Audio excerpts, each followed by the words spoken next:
we keep our seatbelts fastened on the flight deck, and so should you back there, just in case this sort of thing happens. It can happen very, very quickly if you run into some clear air turbulence that's either not forecast, it can't be seen by the eye usually. You can occasionally see it happening by a change of the wind direction quite quickly, or a change of even of the outside air temperature as the aircraft moves from one air mass to another. But again, that's part of the pilot's training, is to recognize the symptoms of what could be about to happen. But occasionally you just can't tell. It just happens. And if you're not strapped in, and the cabin crew didn't appear to know because of the meals went everywhere. So that must have been very, very sudden. Let's speak to Captain Chris Hammond. He's a retired pilot and a member of the British Airlines Pilot Association. He joins us on the evening edition. Good evening, Chris. Good evening, Kate. So a terrifying story, tragic for the family of Geoff Kitchen, and also concern about several other passengers as well on this flight. How much do we know about why this flight got into so much trouble? Well, we know very little at the moment, and there's no point in speculating just yet, because it was such a bad incident, and there was sadly a fatality and several injuries. It will be treated as a full aircraft accident, and there will be an inquiry which will take apart the operation from minute to minute all the way through. And if there is any lessons to be learned, it will be learned at that stage after the report has come out.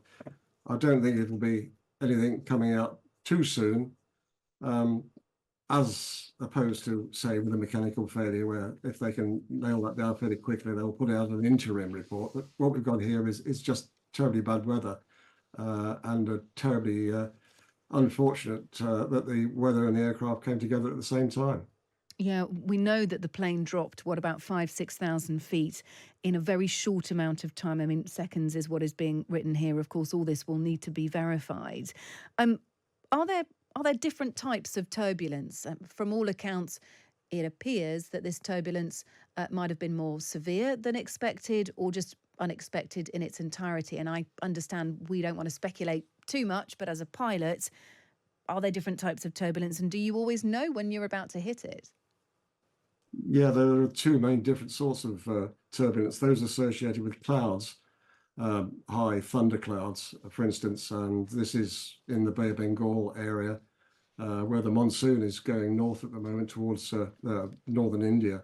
So this time of year, that sort of weather is fairly normal, and the pilots would be expecting it, and they would be dealing with it as it comes along. The other sort of turbulence is clear air turbulence, which is much, much more difficult to detect. It can be forecast, but only in a very large area. Say that they couldn't nail it down to within even a few miles that it's going to happen. It happens when two air masses rub together, just like a fast-running stream rubs against the bank, and that causes turbulence. In this case, you say that it dropped 6,000 feet, and I've seen readouts of the flight, and it actually went down 6,000 feet, but over a period of minutes. And if he needed to, the pilot could have put the aircraft down 6,000 feet in less than a minute. So what this looks like to me is that is following standard procedure of getting out of clear air turbulence by changing his altitude. And then he would do that in just the normal method using the autopilot. These sorts of clear air turbulence tends to be in very thin layers, and the easiest and quickest way to get out of them is to climb or descend. And if he was heading towards Bangkok, he would have to descend anyway, so it makes sense to go down 6,000 feet. Okay, so the actual descent maybe isn't the remarkable thing here. It is a course of action that can be taken to avoid turbulence. And I suppose my next question would be, from the photos that we've seen inside the cabin, it appears, and from eyewitness statements, passengers were told to put their seatbelt on, and crew were still assisting passengers in doing that when turbulence was hit. And this will be turbulence, will it, rather than the sudden descent that then caused gas mask to come down, breathing mask to come down from the hold, and for such disruption. There was, debris all over the floor. You saw overhead lockers that had come down. We know that several people have picked up injuries. Several of the aircrew have also picked up injuries. There's a lot of head injuries mentioned in all the reports. Would that be the turbulence, just to pin this down or to try and get some understanding? Would that be the turbulence rather than the sudden drop? Yes, it would be that the turbulence itself.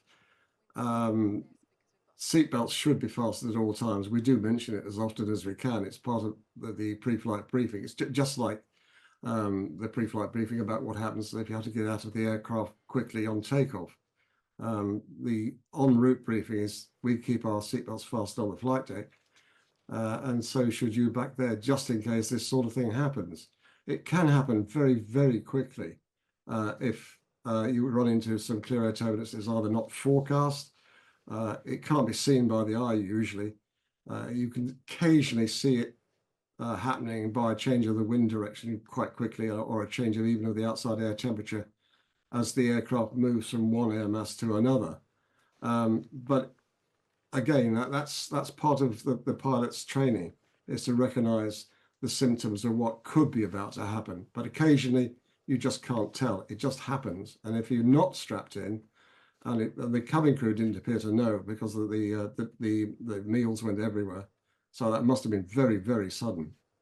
And look, finally and briefly, we talk about turbulence being the result of weather in part. Two main forms of turbulence. One is caused by bad weather. And I've been seeing several reports today about how climate change means that incidents of turbulence are increasing. This is based on a study from Reading Uni. Would that be your experience as well? No, my own experience would indicate that if anything, it's getting better over the last few years. I mean, climate's something that changed. It's something that happens over hundreds of years. That piece of bad weather which caused this incident was probably not even there 10 or 15 minutes later. That's just purely bad weather. Well, look, thank you so much for speaking to us. Really appreciate it. Captain Chris Hammond, retired pilot, member of the British Airlines Pilot Association. Good to hear from you, Chris. Thank you.